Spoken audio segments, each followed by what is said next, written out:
जय मल्हार. आई राजा वद वद, येडेश्वरीचं वद वद, काळेश्वरीचं चांग भले. चला तर आपण या व्हिडिओमध्ये आज पाहणार आहोत, ऐकणार आहोत की सती मातेची 51 शक्तिपीठे कोणकोणत्या ठिकाणी आहेत आणि कशी निर्माण झाली, त्या ठिकाणची नावे काय, कोणकोणत्या ठिकाणी निर्माण झाली, याबद्दलची सर्व माहिती आपण या व्हिडिओमध्ये ऐकणार आहोत. तरी शेवटपर्यंत सर्वांनी व्हिडिओ ऐका. भारतीय उपखंडात सती मातेचे 51 शक्तिपीठे आहेत. या शक्तिपीठामध्ये आईचे वेगवेगळे अंग आणि तिचे दागिने पडले होते. त्या ठिकाणी हे शक्तिपीठ निर्माण झाले असे आपल्याला शास्त्र सांगतं. हिंदू धर्माच्या अनुयायासाठी मातेच्या संबंधित ही स्थानं अतिशय पवित्र मानली जातात आणि ह्या ठिकाणी भक्तजन लाखोंना भक्तजन या ठिकाणी दर्शनासाठी जातात आणि या ठिकाणी गेलेल्या भक्तांना मातेचा आशीर्वाद मिळतो, आशीर्वाद लाभतो आणि प्रत्येक भक्ताचं संकट हे दूर होतं.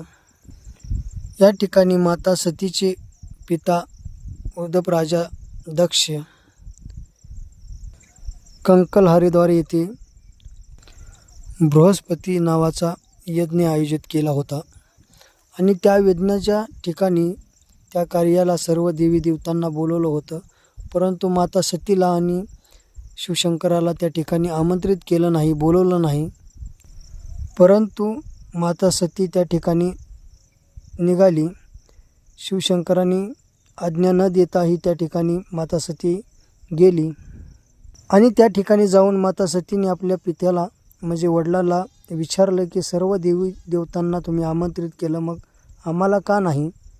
आणि हे ऐकून राजा दक्ष भगवान शिवाला वाईट बोलू लागला. आई सतीसमोर ते पतीला दोष देऊ लागले. हे ऐकून माता सती खूप संतापली आणि असं बोलताच त्या ठिकाणी माता सतीने त्या केलेले अग्निकुंडामध्ये उडी घेऊन आपले स्वतःचे शरीर भस्म केले.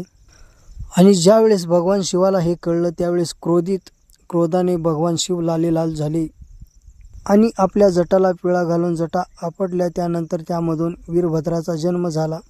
वीरभद्राचा जन्म झाल्यानंतर वीरभद्राला त्या ठिकाणी राजा दक्षाकडे पाठवले. त्या ठिकाणी घनघोर युद्ध चालू झाले आणि दक्ष राजाचे मुंडके छाटले गेले त्या ठिकाणी. आणि भगवान शिवानी माता सतीचं मृत शरीर घेऊन सैरावैरा फिरू लागले, आरडू लागले, ओरडू लागले. सर्व पृथ्वी हादरली, थरथर कापू लागली. त्यानंतर आणि माता सतीला घेऊन त्रैलोक्यात भगवान शिव फिरू लागले, सैरावैरा ओरडू लागले. आणि सर्व ही पाहून श्रीहरी विष्णू म्हणाले, असं जर चाललं तर सगळी पृथ्वी नष्ट होईल.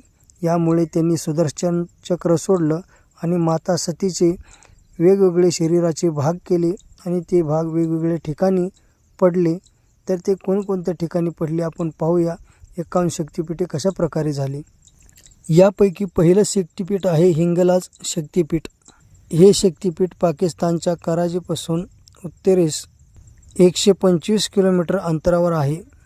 पुराणानुसार या ठिकाणी मातेचं मस्तक पडलेलं होतं. त्याची शक्ती कोटारे आहे, म्हणजेच भैरवी कोट्टेदिशी. दुसरं शक्तिपीठ आहे साकरमाता. हे शक्तिपीठ ही पाकिस्तानातील शुक्ल स्टेशनजवळ आहे. काही ठिकाणी या स्थानाला लोक बिलासपूर नैनादेवी असेही म्हणतात. या ठिकाणी देवीचा डोळा पडलेला होता. याला महिषामर्दिनीसुद्धा म्हणतात. तिसरं शक्तिपीठ आहे सुगंधा सुनंदा. बांगलादेशातील शिकारपूर बारिसालपासून सुमारे 20 किलोमीटर अंतरावर आहे. या ठिकाणी माता सतीचे नाग पडले होते, म्हणूनच याला सुगंधा सुनंदा असं म्हणलं जातं. चौथं शक्तिपीठ आहे काश्मीर महामाया. हे शक्तिपीठ जम्मू आणि काश्मीर या ठिकाणी आहे. या ठिकाणी सतीचा कंठ पडला होता. 5व्या नंबरचा आहे ज्वालामुखी सिद्धिता. हिमाचल प्रदेशातील कांगडा येथे आईची जीभ पडली होती. याला आगीचं ठिकाण म्हणतात. याला ज्वालामुखी सिद्धिता असे नाव पडलं. 6वं शक्तिपीठ जालंधर त्रिपुरमालिनी. माता त्रिपुर मालिनी धार्मिक शास्त्रानुसार या ठिकाणी आईचे डावे स्थान पडले होते. 7वे शक्तिपीठ आहे वैद्यनाथ, जे दुर्गा झारखंड येथे आहे. धाम या ठिकाणी आईचं हृदय कोसळलेलं आहे. या ठिकाणी आईला जय माता असं ओळखलं जातं आणि भैरव वैद्यनाथ म्हणूनही ओळखलं जातं. 8व्या नंबरचं आहे नेपाळ महामाया गुजेश्वरी मंदिर. हे पश्चिम मंदिराजवळच नेपाळमध्ये आहे. या ठिकाणी देवीचे दोन्ही गुडघे पडले होते असेही सांगितलं जातं. या ठिकाणी देवी शक्तीचं नाव महाशिरा आहे. 9 नंबरवर आहे मानव दाक्षायणी. हे शक्तिपीठ तिबेटमधील कैलास मानसरोवराच्या मानसाजवळ आहे. या ठिकाणी आईचा उजवा हात तिथल्या खडकावर पडला होता.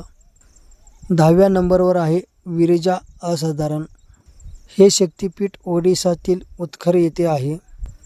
या ठिकाणी माता सतीची नाभी पडली होती. त्यानंतर 11 नंबरचं शक्तिपीठ आहे गंडकी. नेपाळमध्ये गंडकी नदीच्या काठावर कोकरा नावाच्या ठिकाणी मुक्तिनाथ मंदिर आहे. या ठिकाणी मातेचं डोकं पडलं होतं. 12 नंबरचं शक्तिपीठ आहे बहुला चंडिका.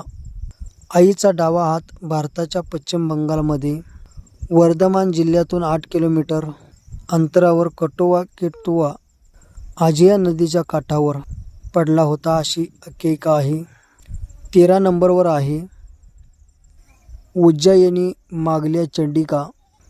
उज्जयिनी मांगल्य चंडिका भारतातील पश्चिम बंगालमधील वर्धमान जिल्ह्यातून 16 किलोमीटर असलेल्या घुसखोर स्टेशनपासून उज्जयिनी नावाच्या ठिकाणी आईचे उजवे मनगट पडले होते.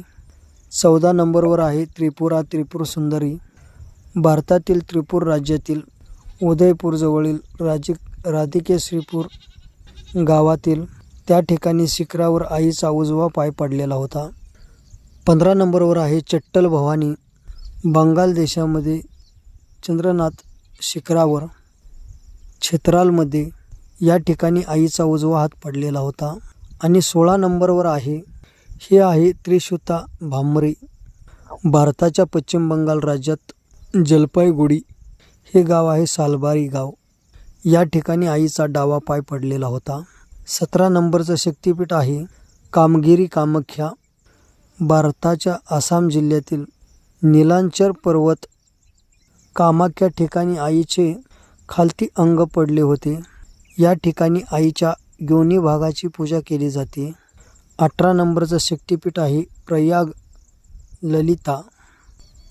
हे उत्तर प्रदेश राज्यातील संगम किनाऱ्यावर या ठिकाणी आईची बोटं पडलेली होती.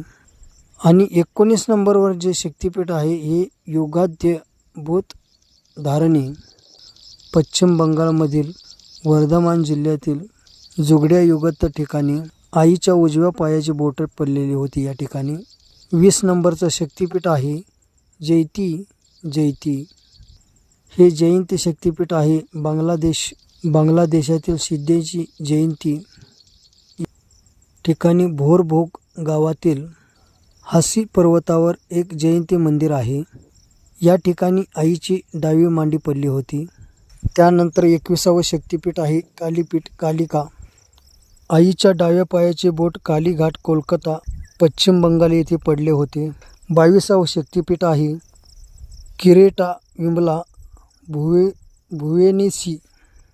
पश्चिम बंगालमधील मुर्शिदाबाद जिल्ह्यातील किरेडगोन गावाजवळ आईचा मुकुट पडला होता. या ठिकाणी 23वं शक्तिपीठ आहे वाराणसी. विशालाक्षी. उत्तर प्रदेशातील काशी मणिचर्णिका घाट. आईच्या कानातली रत्नजडित कुंडले पडली होती. 24वं शक्तिपीठ आहे कन्याक्षरमी सरवर्णी. कन्याश्रमात आईची पाठ पडली होती. 25वं शक्तिपीठ आहे कुरुक्षेत्र सावित्री.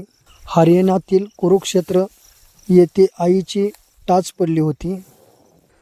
26वं शक्तिपीठ आहे मणिदेवी गायत्री.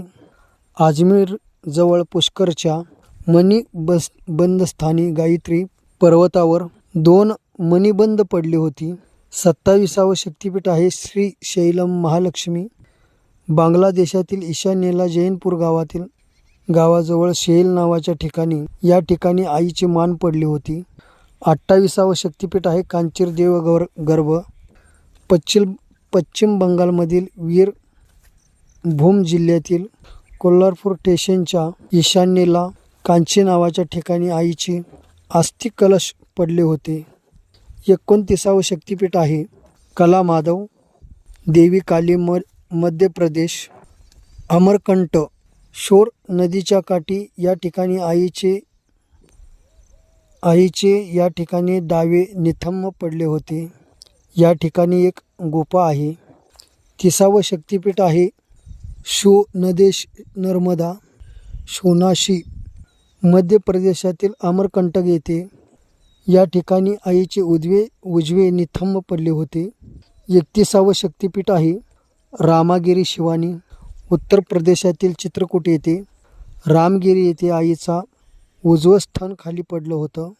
32वे शक्तिपीठ आहे वृंदावन उमा उत्तर प्रदेशातील मथुरा येथील वृंदावनात या ठिकाणी आईचे गुच्छे आणि चूडामणी पडले होते. 33वे शक्तिपीठ आहे सोच्ची नारायणी तामिळनाडूतील कन्याकुमारी तिरुअमलपुरम या ठिकाणी शिवमंदिर आहे. तिथे आईचे वरचे दात पडले होते. 34वे शक्तिपीठ आहे पंचसागर वाराही. या ठिकाणी आईचे खालचे दात अंतसागरात पडले होते या ठिकाणी पडलेले होते. त्यानंतर 35वे शक्तिपीठ आहे कर्तोयच बीज अपना बांगलादेशातील शेरपूर भवानीपूर गावाजवळील कर्तो या समुद्रकिनाऱ्यावर या ठिकाणी आईचे चाळ पडले होते. 36वे शक्तिपीठ आहे या ठिकाणी शक्तिपीठ आहे श्री पर्वत श्री सुंदरी काश्मीरमधील लताप भागातील डोंगरावर या ठिकाणी आईच्या उजव्या पायाचा घोटा पडला होता. 37 नंबरवर शक्तिपीठ आहे विभाषा कपालिली पश्चिम बंगालमधील पूर्व मेदिनीपूर जिल्ह्याजवळील विभाच्या ठिकाणी या ठिकाणी आईची डावी टाच पडलेली होती. 38वे शक्तिपीठ आहे प्रभास चंद्रभागा गुजरातमधील जुनागड मंदिराजवळील विडागड या ठिकाणी प्रभास मंदिर आहे. प्रभास मंदिरात या ठिकाणी मातेचं उदर पडलेलं होतं. 39वे शक्तिपीठ आहे भैरव पर्वत आवती मध्य प्रदेशातील उज्जैन शहरात क्षिप्रा नदीच्या काठी आहे. या ठिकाणी पर्वतावर आईचे ओठ पडलेले होते. 40वे शक्तिपीठ आहे जनस्थान भामरी महाराष्ट्रातील नाशिक शहर गोदावरी नदीच्या काठी वसलेल्या जन्मस्थान येथे आईचे या ठिकाणी हनुवटी पडलेली होती.